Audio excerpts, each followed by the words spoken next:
Great morning, class. I hope you all are fine. Today we are going to understand session number 4, which is effective communication skills. Class अब तक हमने पढ़ा कि communication होता क्या है. Then we have understood the types of communication. Then we discussed about some communication barriers. आज का हमारा टॉपिक है वो बेसिकली है इफ़ेक्टिव कम्युनिकेशन. हमने प्रीवियस क्लास में भी इसके बारे में पढ़ा था कि ये होता क्या है. मैंने आपको बताया था कि अगर आप सिंपली अपने आइडियाज़ को ट्रांसफ़र कर रहे हो किसी पर्सन बी को, जैसे आप सेंडर हो एंड आप you are conversing with some person, आप किसी पर्सन के साथ बात कर रहे हैं and you are transferring your thoughts to that person B, you are communicating. लेकिन इफेक्टिव कम्युनिकेशन तभी होगा if that person B is able to understand what you are speaking and is giving you a relevant feedback, कि उसको समझ भी आए आप बोल क्या रहे हो और वो उसके अकॉर्डिंग आपको एक ढंग का यानी रेलिवेंट जो भी आपने बोला था उसके अकॉर्डिंग आपको एक फीडबैक या रिस्पॉन्स प्रोवाइड करें. तो पहले हम थोड़ा सा एक इंट्रो ले लेते हैं कि कम्युनिकेशन क्या होती है. Communication is the it is the transmission of an idea or feeling so that sender and receiver share the same understanding. मतलब अगर आप अपने थॉट्स एंड फीलिंग्स को इस ढंग से ट्रांसमिट करते हो कि सेंडर और रिसीवर को सेम अंडरस्टैंडिंग आए, उनको एक ही मीनिंग समझ में आए, आपस में वो शेयरिंग करें, तो उसको हम क्या बोलेंगे, कम्युनिकेशन बोलेंगे. अभी उसके बाद हमने कुछ वेज भी पढ़े थे कम्युनिकेशन के. तो मैंने आपको बताया था कि ओरल कम्युनिकेशन होती है, विजुअल कम्युनिकेशन होती है, रिटन कम्युनिकेशन होती है, एंड देन आपकी जेस्चर्स यानी नॉन वर्बल कम्युनिकेशन जिसको आप बॉडी लैंग्वेज भी बोलते हो वो हो सकती है. मतलब जैसे यहाँ आप देखो, यहाँ 2 लोग बातें कर रहे हैं, 2 लोग, तो they are speaking, that is oral communication. यहाँ पे कुछ वर्ड्स लिखे हुए हैं, स्टूडेंट, सेशन, वीक, वांट, तो ये आपकी क्या है, रिटन कम्युनिकेशन. यहाँ आपको एक पिक्चर दिख रही है, देयर इज़ अ बुक, उसमें एक रिवर है, ट्रीज़ हैं यहाँ पे, तो ये क्या है आपका विजुअल कम्युनिकेशन. और यहाँ पे आपकी क्या है, ये लोग खड़े हुए हैं और इनकी कुछ कुछ बॉडी लैंग्वेजेज है हर किसी की, तो ये क्या है, एक बॉडी लैंग्वेज वाली कम्युनिकेशन हो गई. तो ये आपकी कुछ टाइप्स ऑफ कम्युनिकेशन है. नेक्स्ट है द कम्युनिकेशन प्रोसेस या फिर कम्युनिकेशन की साइकिल. तो कम्युनिकेशन साइकिल में क्या होता था, एक सेंडर होता था, वो अपना जो भी मैसेज होता था उसको इनकोड करके किसको देता था, रिसीवर को. रिसीवर क्या करता था, उसी मैसेज को डीकोड करता था एंड जो उसको समझ में आता था उसके अकॉर्डिंग वो अपना एक फीडबैक देता था टू दी सेंडर. यही होती है ना कि इफेक्टिव कम्युनिकेशन की एक सेंडर होता है, उसके पास एक मैसेज है, वो उसको इनकोड करेगा, इनकोड करके वो उसे रिसीवर को देगा, receiver is going to decode that message and then give its his response to the sender, है ना. और ये चलता रहता था, ये ऑनगोइंग प्रोसेस था, इसलिए हम इसको क्या बोलते थे, साइकिल. तो this for your communication cycle.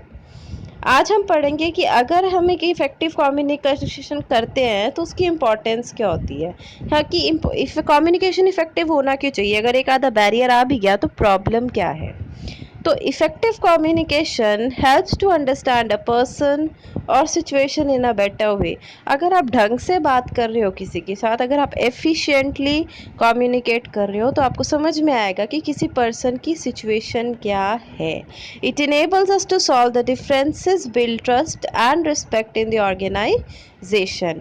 मतलब अगर आप ढंग से बातचीत कर सकते हो किसी के साथ तो आपके डिफरेंसेस, मान लो आपकी किसी से लड़ाई थी लेकिन आपने उस अच्छे से बात करके उसको सॉर्ट आउट कर लिया, तो आप अपने डिफरेंसेस को सॉल्व कर सकते हो.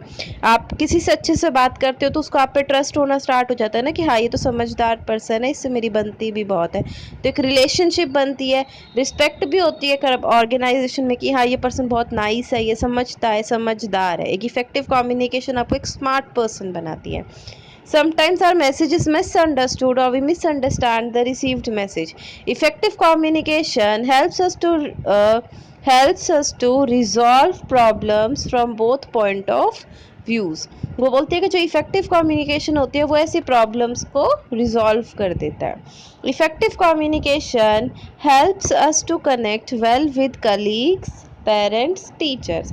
इफ़ेक्टिव कम्युनिकेशन हमें क्या करता है कि हम अपने कलीग्स के साथ, पेरेंट्स और टीचर्स के साथ क्या कर सकते हैं, कनेक्ट कर सकते हैं। मतलब क्या हुआ, अगर आप एक अच्छी कम्युनिकेशन करोगे, आप किसी की सिचुएशन को समझ सकते हो, आपका ट्रस्ट बनता है, आपकी रिस्पेक्ट होती है।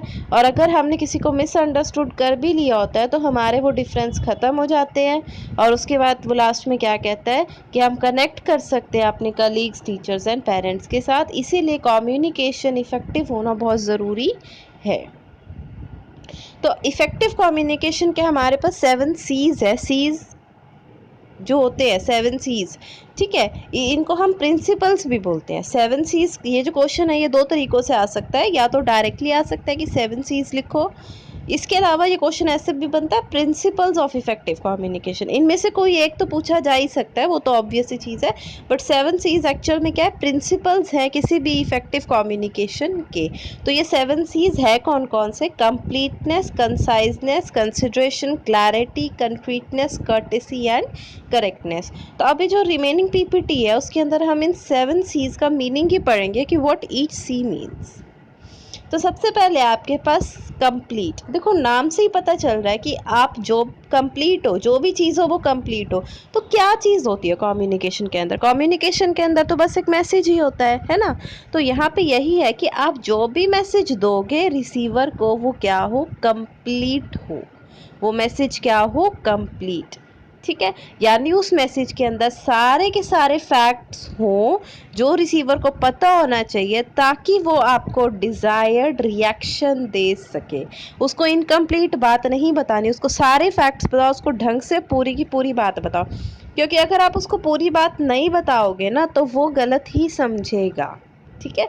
तो message is complete when it contains all the facts the listener needs for the reaction you desire.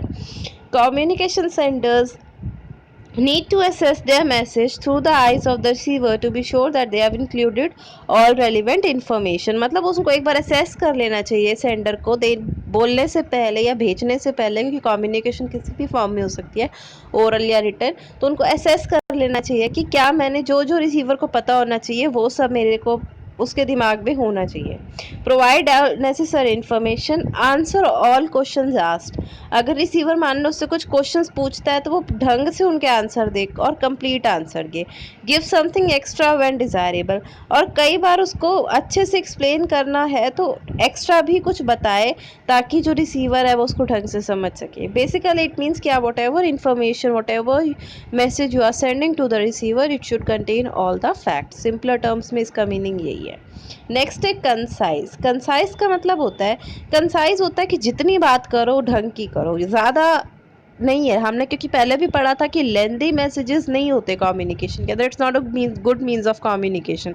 When ever you are communicating it should be short and concise. Concise का मतलब अब क्या है कि आप कम बोलो लेकिन बढ़िया बोलो, ठीक है। तो वही बोल रहा है कि एलिमिनेट वर्डी एक्सप्रेशंस, बहुत ज़्यादा एक्सप्रेशन और ये सब नहीं यूज़ करने। इंक्लूड ओनली रेलिवेंट स्टेटमेंट, सिर्फ उतना ही बोलो जितने की नीड है, यानी relevant data. Be focused. Focused का मतलब होता है कि आपको ध्यान रहे कि मैं किस चीज़ के रिगार्डिंग बोल रही हूँ। ये नहीं है कि कोई बात बताते बताते किसी और बात पर ही चले गए, वो टॉपिक ही छूट गया जिस पे हम डिस्कशन कर रहे थे।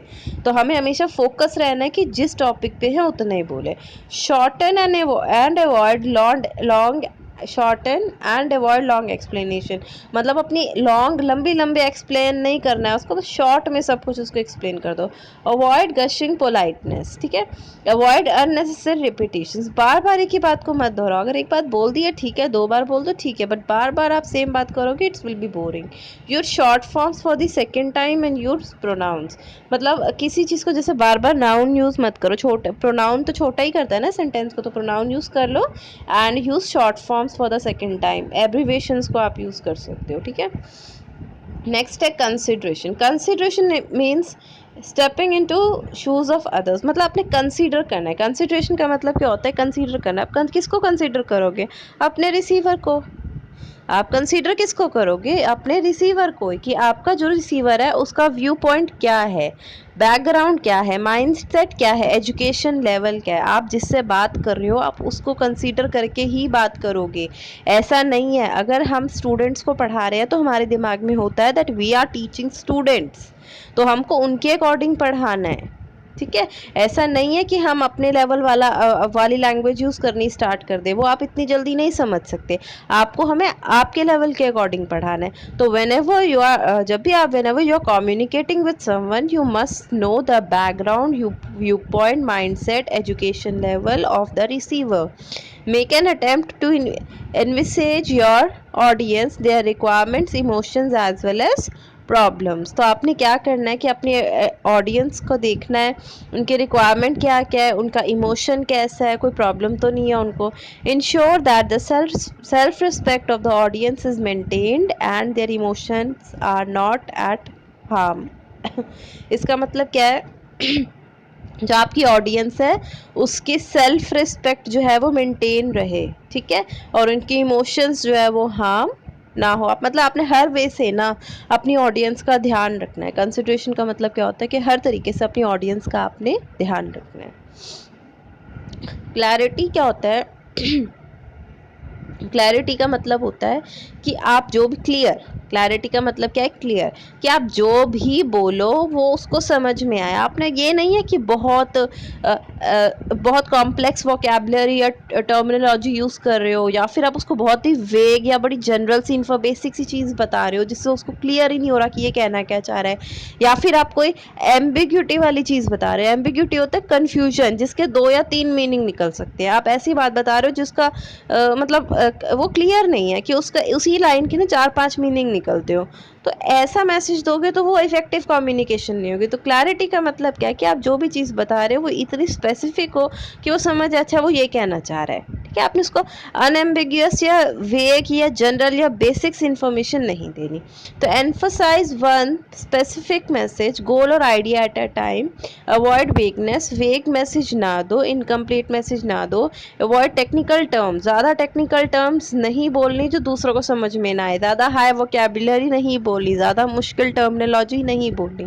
Avoid the possibility of miss interpretation, मतलब एम्बिगियस स्टेटमेंट्स नहीं बोलनी जो स्टेटमेंट से कन्फ्यूजन हो सकती है, मिस इंटरप्रिटेशन हो सकती है. मतलब जब वो उसको डिकोड करे तो वो उसको कुछ और समझे, वैसा आपने नहीं बोलना. As much as possible your audience should not have to read between the lines, मतलब उसको ये ना हो कि वो परेशान हो जाए कि ये क्या बोल रहे हैं, उनको समझ ही ना आए. मैसेज ऐसा हो कि डायरेक्टली समझ आ जाए कि अच्छा ये बात कह रहा है. Next is concreteness. कंक्रीटनेस का मतलब क्या हो रहा है? कि आप जो बात बोलो वो फैक्ट्स और फिगर से सपोर्ट हो, मतलब उसका कोई फैक्ट हो, वो सच हो. कंक्रीटनेस का मतलब होता है सच, ठीक है.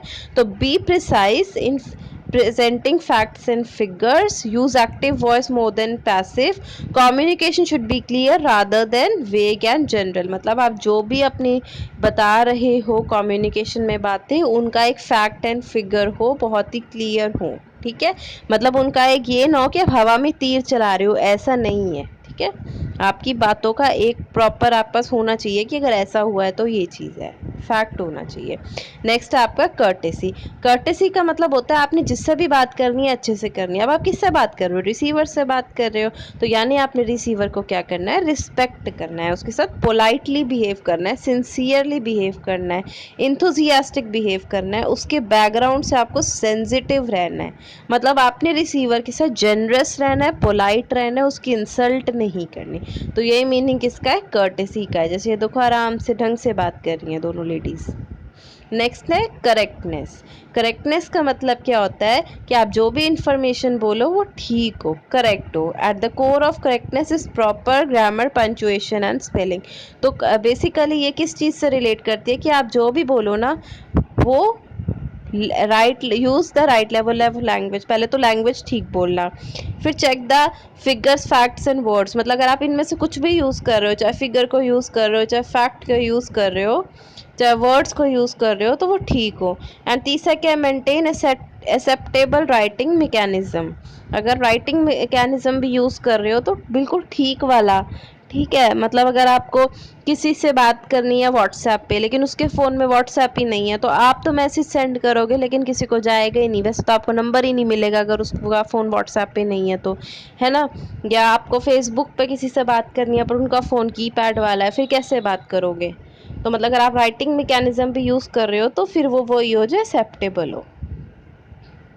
तो ये आपके 7 C's थे. नेक्स्ट टाइम जब आप किसी से कम्युनिकेशन करें तो ऐसे ही गुड कम्युनिकेशन करनी है, इन 7 C's को फॉलो करना है। तो class, I hope you have understood this topic. Thank you.